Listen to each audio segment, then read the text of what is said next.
Assalamualaikum warahmatullahi wabarakatuh. Apa kabar pemirsa TV dimanapun berada? Kita berjumpa kembali dalam program Bincang Tokoh, sebuah program yang tentunya akan mengulas success story tokoh-tokoh dari berbagai daerah di Indonesia. Dan pada kesempatan kali ini sudah hadir di hadapan saya ada salah satu tokoh yang luar biasa.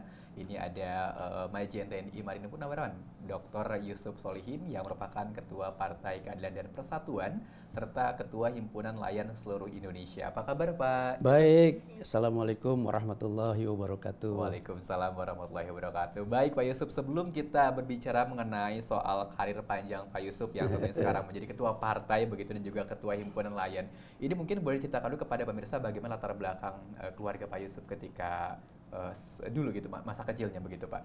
Waduh, ini masa kecil saya itu cukup menarik ya. Karena kebetulan orang tua saya itu waktu zaman Belanda itu jadi pamong praja itu Wedana ya. Kemudian setelah perang kemerdekaan usai bekerja di perusahaan Belanda sehingga kesejahteraan karyawannya waktu itu cukup bagus gitu. Jadi tiap bulan itu ada roti, susu gitu ya, kacang hijau, gula dan sebagainya, sehingga masa kecil saya itu cukup bergizi gitu ya. Sejahtera ya pada zamannya Pak. Sehingga mungkin itu yang membuat saya tumbuh sehat gitu ya. Baik. Nah kemudian kebetulan saya SD itu di SD, SMP, SMA di Bogor. Nah saya termasuk anak yang ya bukan dikatakan nakal ya mungkin nakal gitu ya, tapi tidak bisa diam gitu ya. Nakal pada masanya lah begitu Pak. Jadi Ya? kegiatan. Dan yang paling menonjol saya itu males Mas. Oke. Males. Jadi pada waktu SD itu ya sama SD, SMP, SMA ketika saya pada usia-usia seperti itu biasanya tahun pertama, tahun kedua tuh rapot saya tuh ya ada merahnya gitu ya. Karena tidak ada tantangan, jadi tampaknya saya itu harus ada tantangan. Baik.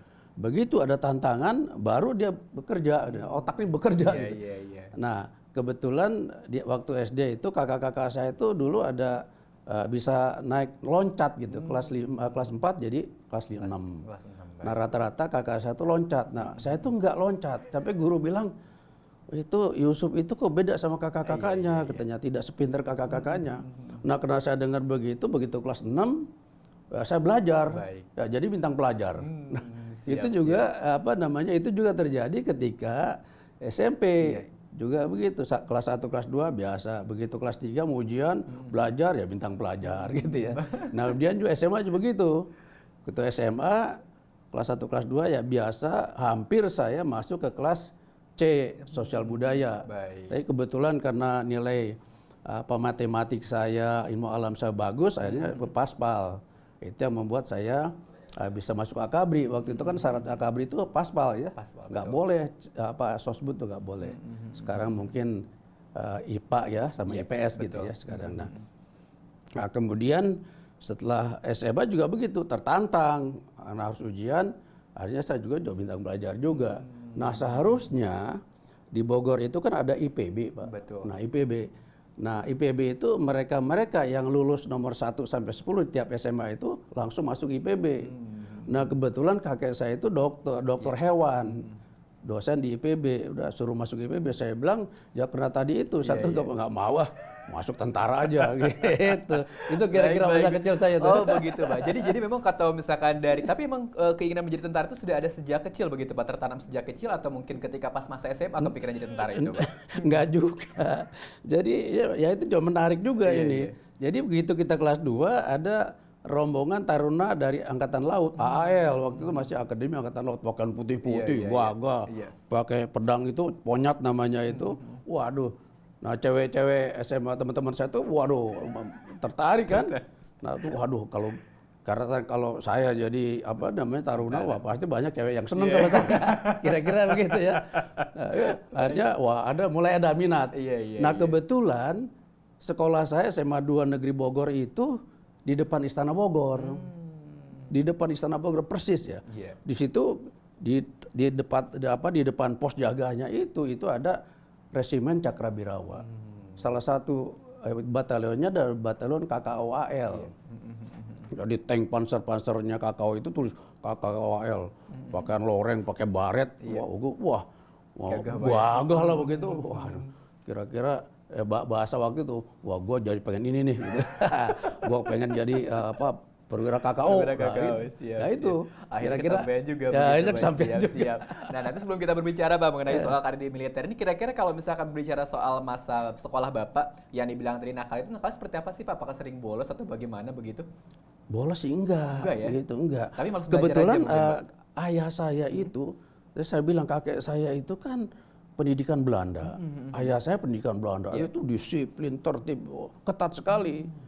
Tapi anak ini saya ini itu ya agak-agak bandel gitu ya. Belok dari keluarga ya. Kakak-kakak lurus semua Pak. Pokoknya bola, ikut pertandingan bola, ikut badminton, ikut gitu ya.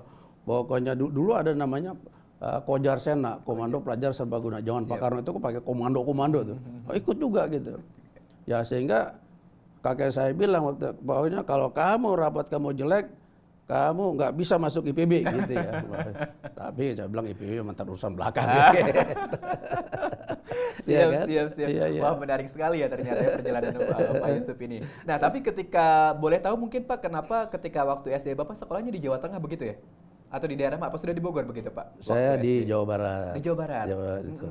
Ya kebetulan itu tadi setelah ayah saya pensiun di Jakarta. Saya lahir di Jakarta. Oh, baik. Ya di Jakarta, tapi setelah ayah saya pensiun dari perusahaan Belanda itu, kita tinggal di Bogor. Di Bogor, gitu. pindah ke Bogor begitu Pak ya. Siap.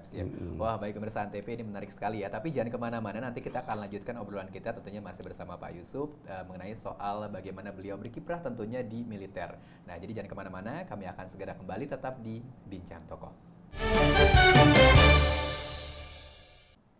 Ya, baik pemirsa Antv, kita kembali di program Bincang Tokoh, tentunya masih bersama dengan, saya manggilnya Pak Yusuf aja Pak ya, biar Yusuf lebih aja, dekat ya. Baik, tadi Pak Yusuf di segmen pertama sudah bercerita tentang bagaimana masa kecil beliau ketika di Bogor, lalu sekolah juga di Bogor, menghabiskan masa SMA di Bogor. Nah, lalu pada akhirnya memilih untuk masuk menjadi seorang tentara ketimbang masuk IPB gitu ya, karena di IPB kayaknya agak-agak males Pak ya. Baik, nah Pak boleh diceritain ketika Bapak masuk ke tentara, terutama ke Angkatan Laut itu pada tahun berapa dan seperti apa? Saya dengar juga kan Bapak seangkatan sama Pak Prabowo, Pak SBY juga begitu. Iya. Itu bagaimana Pak? Jadi ketika saya lulus SMA, saya langsung daftar Akabri. Waktu itu sudah Akabri. Jadi Jenderal Gatot Subroto itu AMN, AL, AU itu dijadikan satu under one roof namanya Akabri, Akademi Angkatan Bersenjata Republik Indonesia. Saya mau masuk tahun 70, nah lulus tahun 73. Nah bersamaan saya itu, teman-teman saya itu mungkin dalam suatu abad berikut mungkin tidak ada yang sehebat liting saya. Boleh dong ini. Ya betul Pak, betul. Boleh Pak. ini dibanggakan. Membanggakan. Ya, betul. Karena hanya liting saya aja, ada yang jadi presiden, ada yang jadi panglima TNI, ada yang jadi Kapolri, ada yang kepala BIN, semua kepala staf angkatan itu liting saya. Jadi satu liting itu lengkap. Ya, mungkin liting-liting berikutnya mungkin nggak ya lengkap seperti ini, ada yang jadi presiden. Nah itu Pak SBY satu kelas dengan saya, Pak Joko Suyanto, Menko Polhukam, kemudian Pak Tanto, Kapolri, gitu ya, Kabin, kemudian ada Ria Mijari Akudu, ada Prabowo, ada Herman Prayitno, ada Slamet Subianto. Itu kepala staf angkatan, ini, semua itu rata-rata itu. Nah kemudian pada saat kita di Taruna itu Pak SBY itu Komandan Korps Taruna Darat. Saya itu Komandan Korps Taruna Laut. Ada Korps Taruna Udara dan Korps Taruna Polisi. Nah di atas korps ini ada namanya Dewan Pimpinan Korps Taruna. Nah, Wanpin Kortar namanya. Wanpin Kortar ini pada saat itu ketuanya itu bergiliran. Kalau tahun ini darat, berikutnya laut, udara, polisi. Nah ketika saya di Akabri tingkat 4 dan menjabat Komandan Korps Taruna, ketua Wanpin Kortarnya itu SBY. Saya wakil ketuanya gitu ya. Jadi ketua dan wakil ketua ini walaupun sudah perwira masih berlanjut terus sampai kita jenderal ya. SBY ketua, saya wakil ketua gitu. Cuma ketika SBY presiden, saya tidak jadi wakil presiden. Belum Pak ya. Itu saya. Tapi dari dulu settingnya seperti itu. Siap, gitu. siap. Nah, lalu mengapa akhirnya Bapak memilih untuk istilahnya masuk ke lebih memilih marinir begitu, Pak? Ada alasan tertentu kah ketika kenapa misalkan tidak angkatan darat misalnya atau mungkin angkatan udara begitu? Ya tadi udah saya bilang. Jadi karena di depan istana itu ada apa namanya prajurit KKOAL, wah ini gua mau jadi KKO. Nah udah KKO udah dipaten udah itu KKO. Nah kemudian setelah Sius Akabri saya langsung diterjunkan di pasukan tempur Batalion 1 Pasukan Pendarat KKOAL tahun 73 itu. Nah kemudian 1 tahun saja jadi komandan peleton, saya ditarik seleksi untuk menjadi ADC Panglima KKO. Dari 4 perwira ya alhamdulillah saya terpilih lagi gitu ya. Jadi ADC, jadi di Jakarta. Jadi jadi elit gitu Jakarta ya. Tapi nggak lama, setahun jadi ADC saya langsung diperintahkan berangkat ke Timur-Timur. Bertempur di Timur-Timur selama 1 tahun gitu ya. Jadi komandan peleton. Nah, pulang dari Timur-Timur masuk ke Batalion 4 di Jakarta. Jakarta tadinya Batalion 1 di Surabaya, Jakarta. Nah, baru istirahat sebentar, dipanggil lagi sama Panglima KKO itu. Kebetulan saya dipanggil Yus, kalau di kalangan. Yus, kamu berangkat lagi ke Timur-Timur. Berangkat lagi. Baru pulang. Jadi ikut operasi Parikesit. Setahun lagi di sana gitu ya. Nah setelah pulang dari Timur-Timur, saya merasakan saya perlu suasana yang berbeda. Saya menghadap ke asisten personil, Pak. Saya tugaskan saya di pasukan khusus. Saya tidak mau di pasukan biasa. Ya. Nggak mau saja. Kalau biasa-biasa kan nggak pakai telur kan. Ini pasukan yang pakai telur kira-kira begitu. Udah kamu siap jadi intai para amfibi batalion. Oh siap. Akhirnya saya langsung berangkat ke Surabaya. Kemudian saya ikut seleksi pasukan khusus. Nah di marinir itu pada saat itu pasukan khusus hanya 1. Batalion Intai Para Amfibi waktu itu.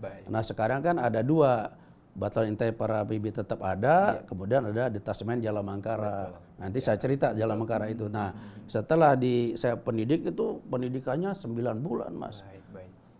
The longest pendidikan pasukan khusus di dunia ya di Indonesia itu 9. Biasanya Ranger Amerika cuma 3 bulan. UDT SEAL Team 3 bulan, ya, para trooper 9 bulan, 3 bulan. Nah kita tuh 9 bulan, Mas. Habis-habisan dari badan agak gemuk jadi kurus jadi krempeng. Tahap laut jadi combat swimmer, gitu. Kemudian perang hutan, kemudian jadi skydiver terjun dari ketinggian itu pakai lengkap pasukan tempur itu. Kemudian jadi pasukan anti teror gitu ya. Jadi 9 bulan setelah itu lulus. Saya menjadi komandan kompi di pasukan khusus gitu. Nah setelah itu terus di pasukan khusus terus. Pada tahun 85 TNI mendirikan Detasemen Jalamangkara.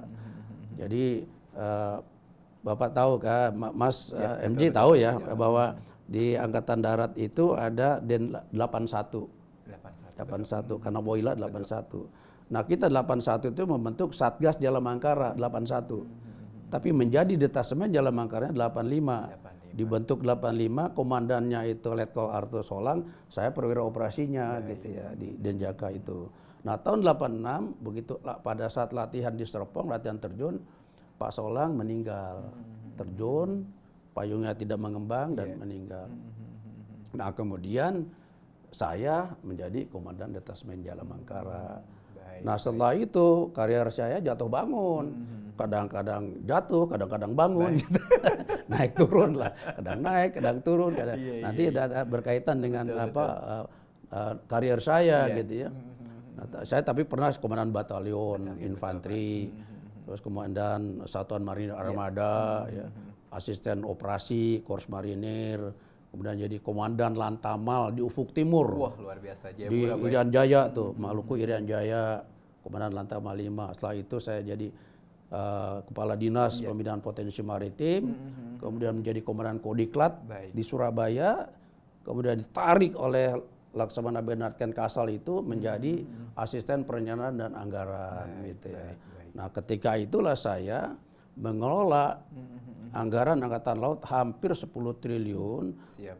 Nah, dengan tugas adalah bagaimana membangun kekuatan dan kemampuan TNI AL untuk 5, 10 dan 25 tahun ke depan. Itulah kira-kira perjalanan karir saya yang jatuh bangun tadi itu. Tadi, gitu ya. Siap. Nah, tapi masih menarik untuk dikulik ya pemirsa Antv, jadi jangan kemana-mana, nanti kita akan kembali tentunya selepas pariwara berikut ini, tetap di Bincang Tokoh.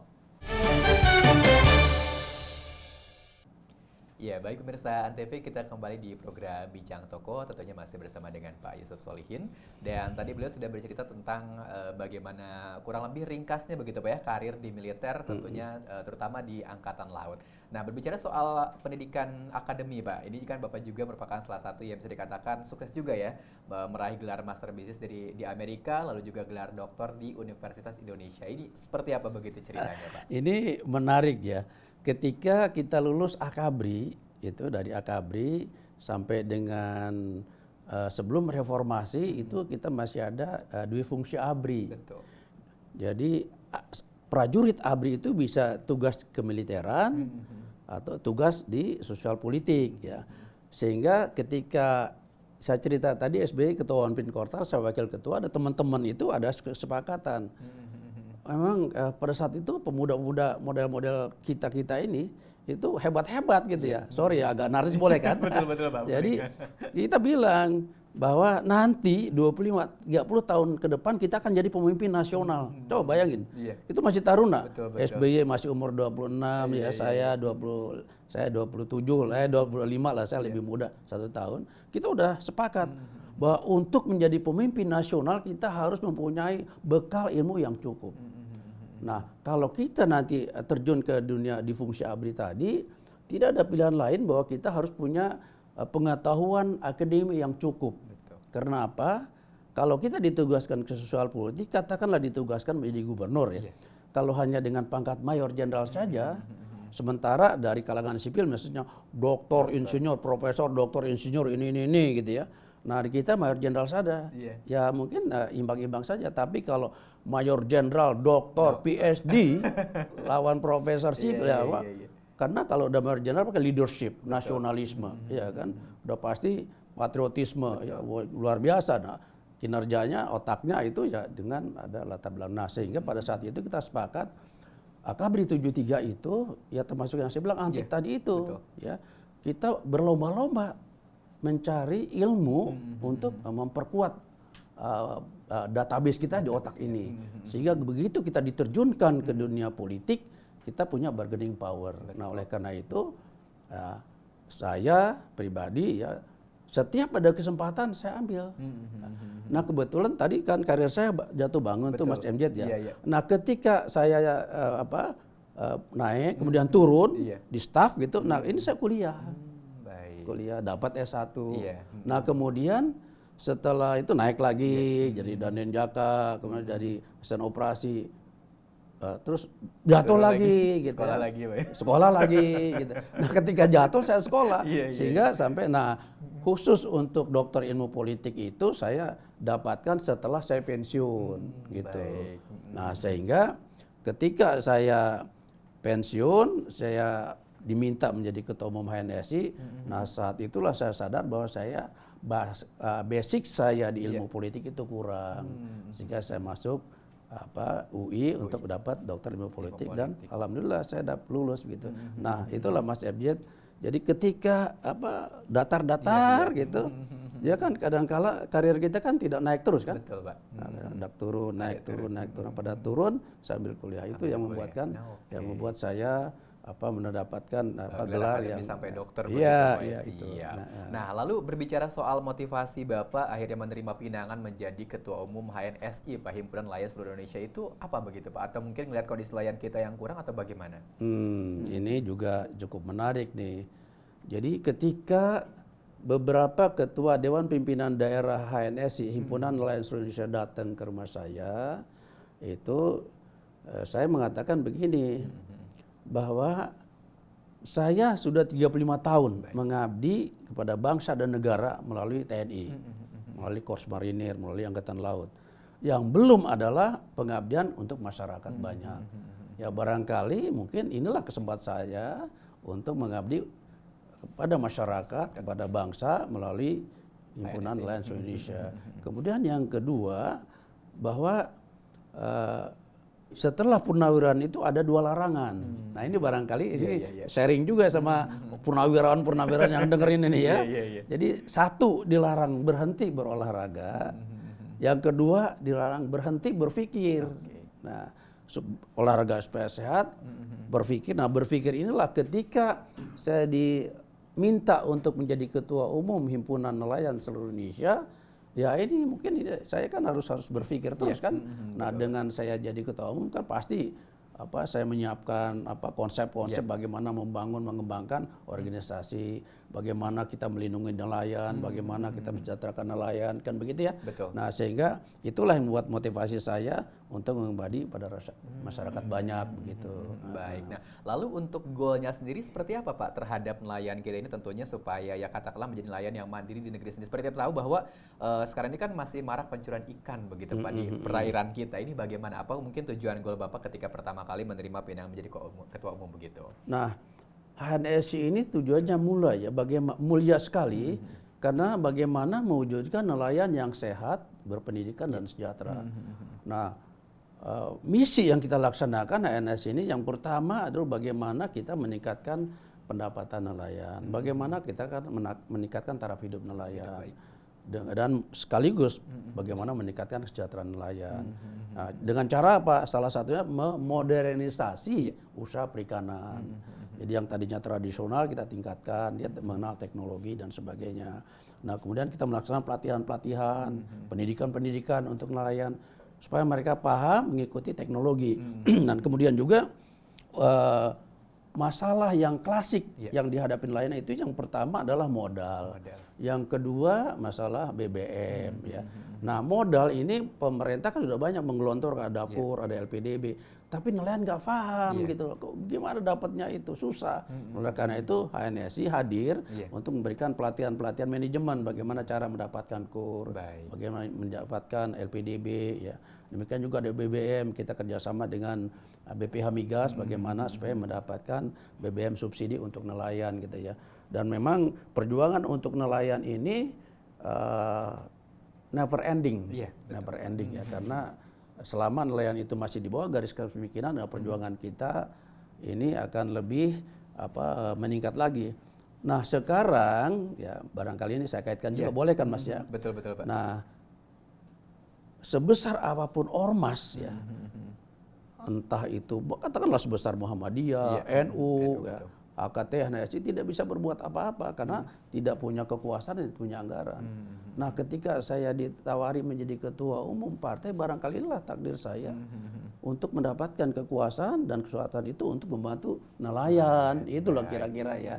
Jadi program untuk nelayan itu HNSI tetap konsisten, terutama untuk mengawal apakah program-program pemerintah tepat guna, tepat sasaran, dan tepat waktu. Kira-kira begitu Mas. Siap.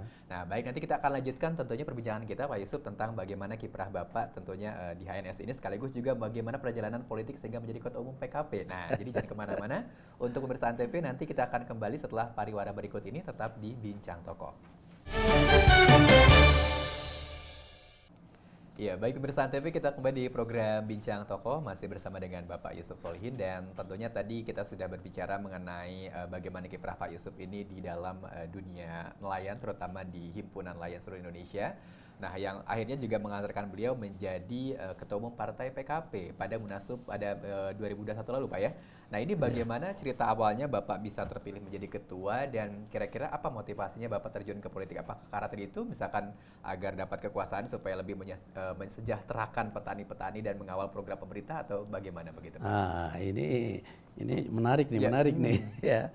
Jadi ketika Jenderal Sutrisno ya, pendiri PKP ini, kemudian Jenderal Hendro Priyono sebagai mantan ketua umum PKP meminta saya menjadi ketua umum atau maju sebagai ketua umum untuk Munas. Itu menariknya begini, Munasnya tanggal 25 Mei 2021, saya diminta itu tanggal 24 Mei. Jadi jadi hanya 1 hari saja saya diminta. Ya, padahal saya hanya seorang prajurit, saya katakan sama beliau, bukan siapa-siapa, bukan apa-apa, tapi saya punya 5, saya bilang. 1 punya kemauan yang kuat, tekad ya yang kuat, kemudian semangat, punya kehormatan dan kebanggaan. Ya insya Allah kalau saya terpilih dalam Munas itu, saya jadikan PKP ini betul-betul partai yang punya kehormatan dan kebanggaan. Itu kira-kira. Nah kemudian mengapa kok saya terjun ke politik seperti ini? Jadi seperti saya jelaskan tadi, saya nggak bermimpi jadi ketua umum itu. Tapi sadar sesadarnya ketika beliau meminta saya menjadi ketua umum itu, bahwa sebesar apapun ormas, saya sudah 14 tahun memimpin HNSI ini. Nah 14 tahun itu tidak bisa berbuat apa-apa Mas. Karena tidak punya kekuasaan HNSI itu, tidak punya kekuatan, tidak punya anggaran. Kita hanya bisa menghimbau pemerintah setiap ketika kebijakan pemerintah tidak berpihak kepada nelayan ya kita koreksi.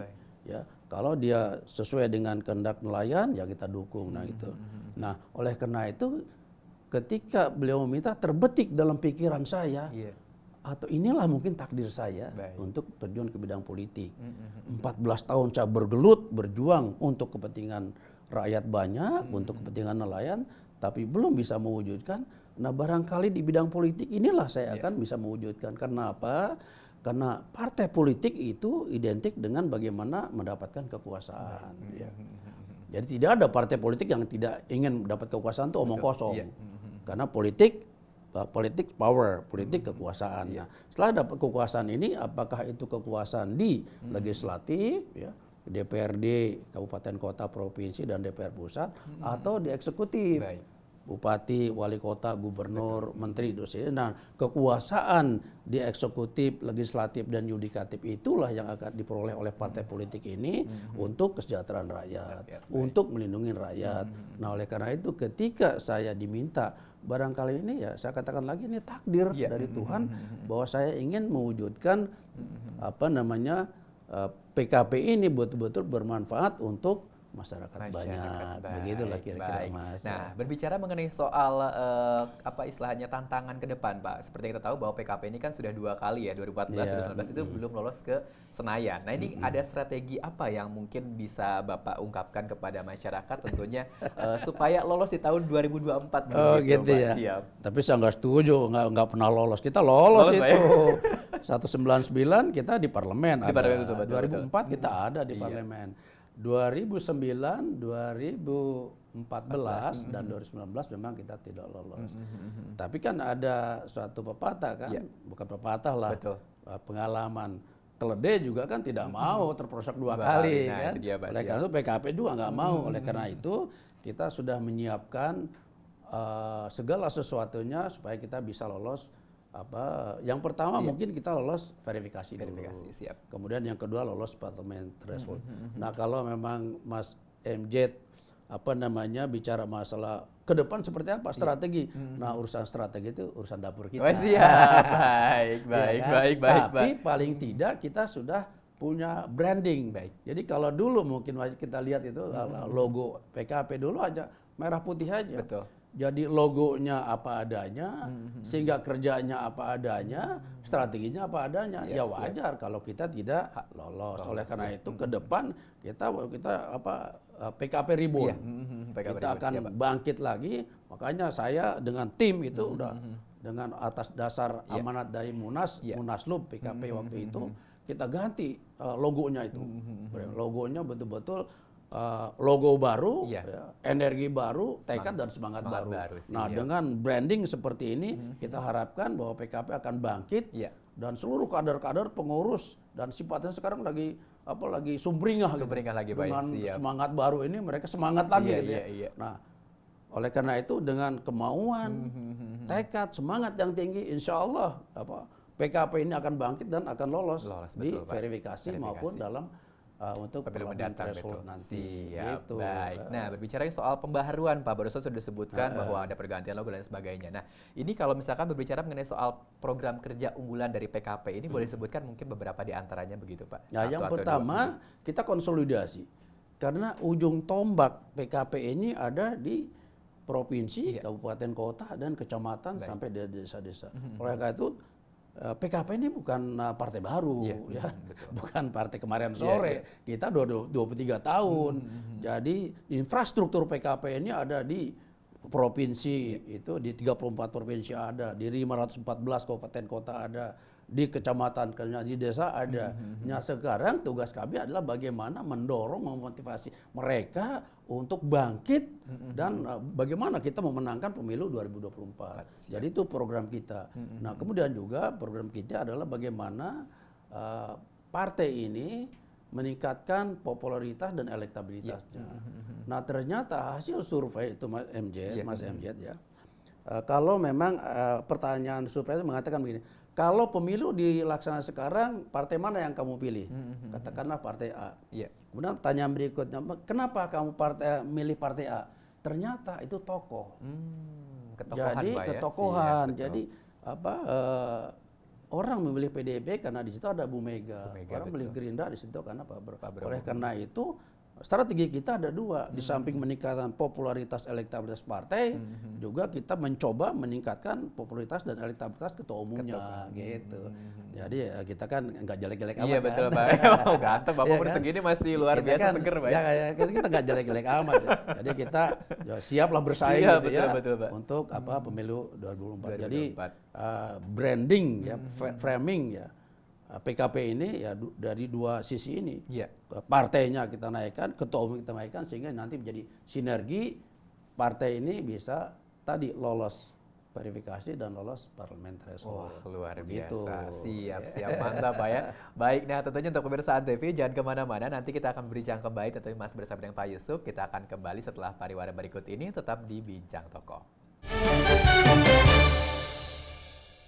Ya, baik pemirsa ANTV, kita kembali di program Bincang Tokoh masih bersama dengan Pak Yusuf Solihin, dan sayang sekali memang sekarang kita masuk ke segmen terakhir, padahal masih banyak hal yang ingin kita bincangkan mengenai success story beliau agar tentunya menjadi motivasi buat kita semua.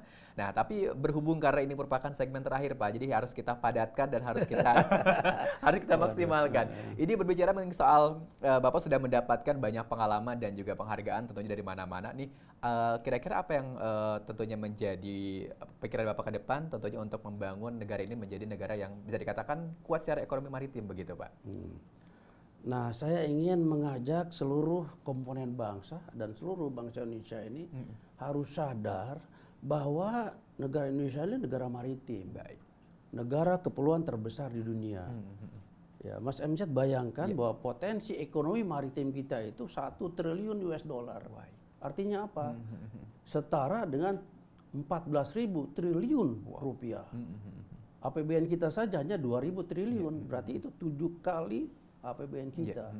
Nah potensi perikanan saja, kebetulan saya kan ketua umum HNSI, paham betul ini. Potensi perikanan kita itu per tahun itu 71 juta ton. Kalau harga ikan 1 kilo $1 itu berarti 71 miliar US dollar. Artinya apa? 1.000 triliun rupiah.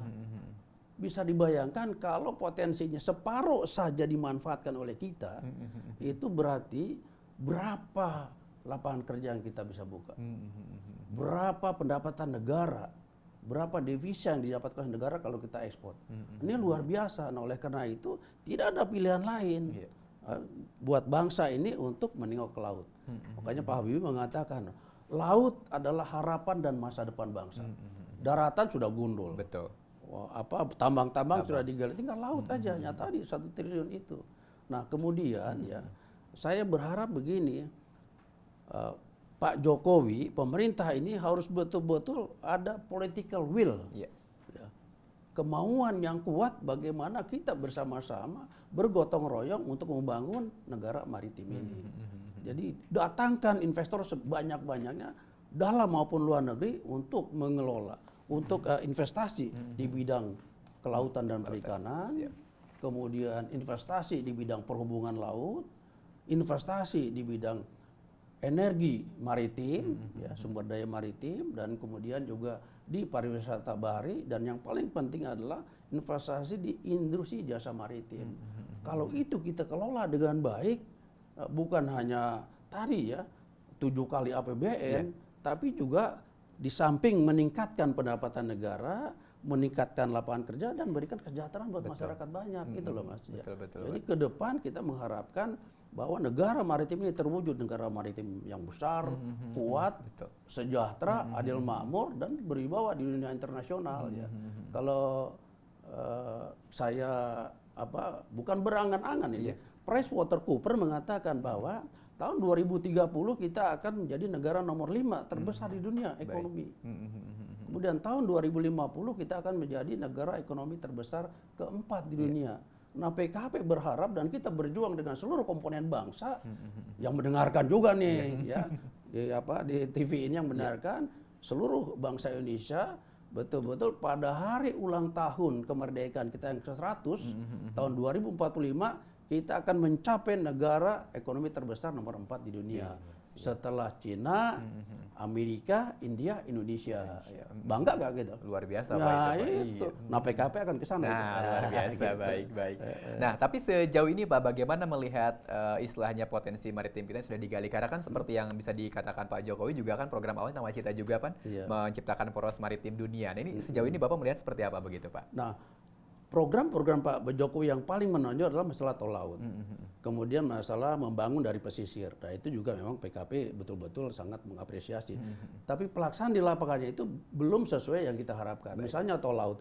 Tol laut itu hanya mengangkut komoditi dari antar pulau, khusus untuk komoditi yang non ikan. Tapi kan tadi saya katakan kalau misalnya perikanan tangkap itu kira-kira 10 juta ton per tahun, 10 juta ton itu berapa ratus kapal yang dibutuhkan untuk ngangkut. Nah, jalur tol ini belum mencapai sentra-sentra nelayan yang ada perikanannya. Itu yang pertama. Yang kedua, jalur-jalur tol laut ini belum banyak kapal-kapal yang ada pendinginnya. Padahal untuk mengangkut ikan itu kan memerlukan pendingin. Refrigerate vessel gitu ya. Jadi kapal pendingin.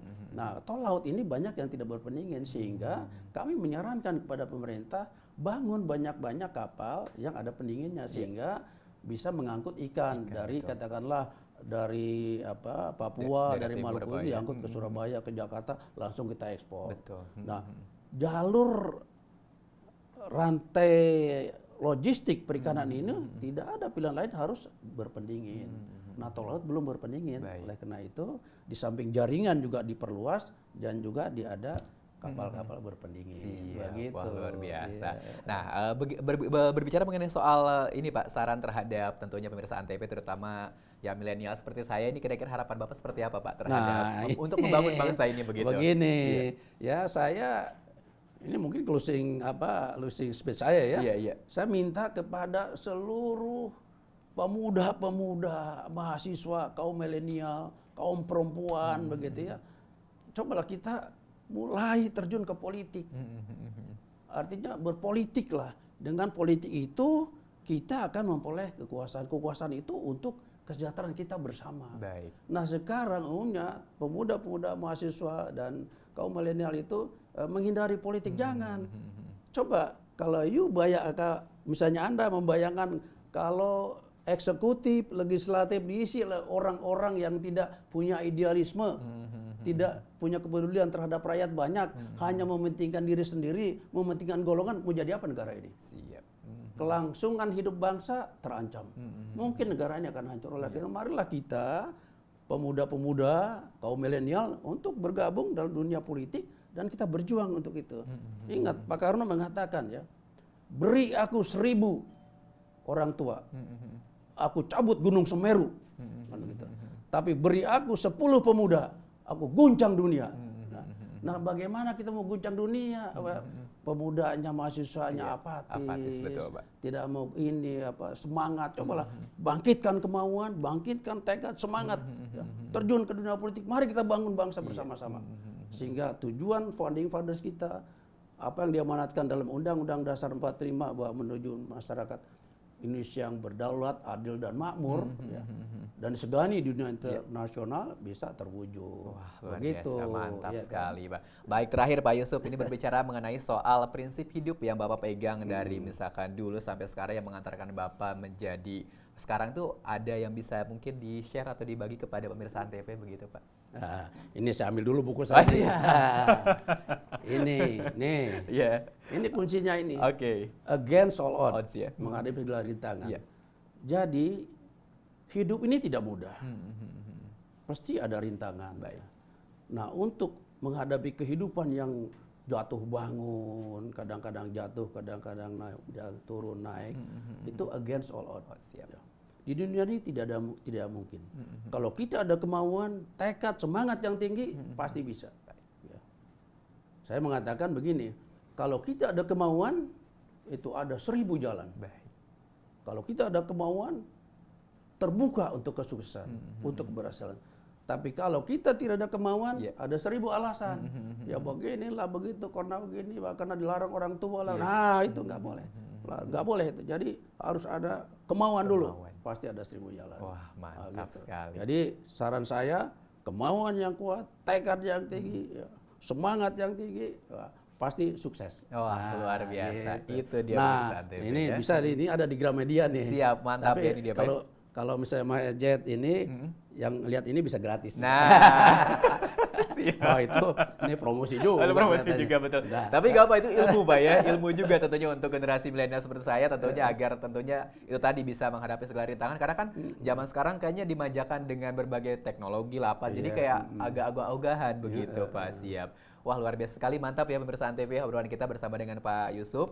Tapi sayang sekali karena waktunya memang terbatas. Mungkin nanti bisa ketemu lagi kita Pak ya, ngobrol-ngobrol lagi dengan bahasan berbeda tentunya. Dan tentunya kita mengucapkan terima kasih banyak untuk pemirsa Antv yang sudah menyaksikan Bincang Tokoh ini. Juga untuk Pak Yusuf Solihin, terima kasih banyak Pak sudah menjadi bintang tamu kita. Dan tentunya kita akan bertemu kembali dalam program Bincang Tokoh selanjutnya. Saya MZ Ariyunata undur pamit. Terima kasih banyak dan wassalamualaikum warahmatullahi wabarakatuh. Assalamualaikum warahmatullahi wabarakatuh.